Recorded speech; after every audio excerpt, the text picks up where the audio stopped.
আজকে আপনাদের তেল ছাড়া চিকেন রান্না করা শেখাবো। এটা দেখতেও যেরকম সুন্দর, খেতেও কিন্তু খুব সুন্দর।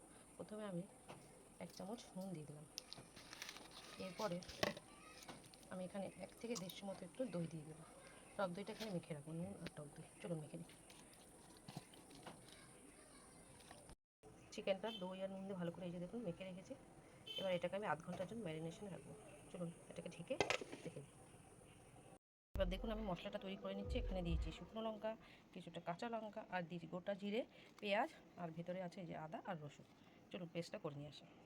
এই দেখুন কড়াইতে কিন্তু আমি কিছুই দিইনি, খালি কড়াইতে আমি অল্প একটু জিরে দিয়ে দিয়েছি। হালকা একটু ভেজে নেবো, এটা একটু গরম হয়নি। এবার আমি দেখুন এখানে কাঁচা পেঁয়াজগুলো দিয়ে দিলাম। পেঁয়াজগুলো অল্প ভেজে নেবো। দেখুন তেল কিন্তু কিছুই দিইনি। অল্প একটু নুন দিয়ে দেবো যাতে পেঁয়াজগুলো নরম হয়ে যায়।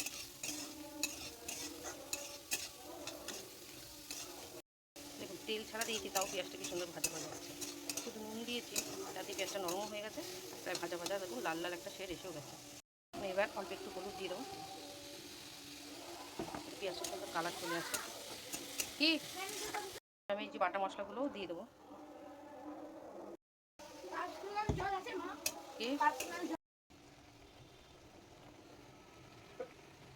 পরিমাণ মতো একটু হলুদ আর নুন দিয়ে দিলাম। মশলাটা দেখুন ভালোই কষে গেছে, আর একটু সস দিয়ে দিলাম।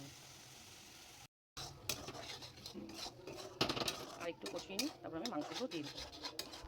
দেখুন ভালো খুব সুন্দর কষে আছে, তেলও ছেড়ে এসছে। দেখুন তেল কিন্তু একটুও দিইনি, তাও আমি মশলা দিয়ে পেঁয়াজটা তেল দিয়ে দিয়েছি।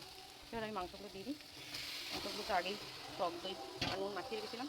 এবার মাংসগুলো দিয়ে ভালো করে একটু নেড়ে দেবো।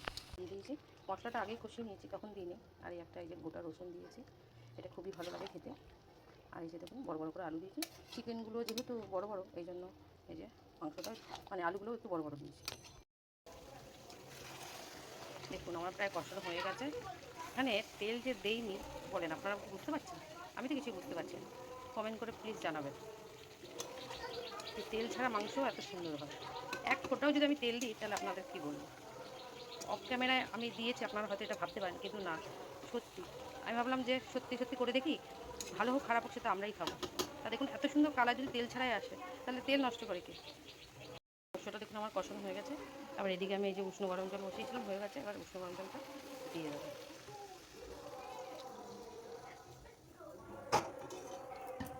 ঝোলটা ফুটে গেছে, 5 মিনিট মতো ফুটুক। তখন কী গরম মশলা দিয়ে আমি পুরো সাইড করে দিচ্ছি।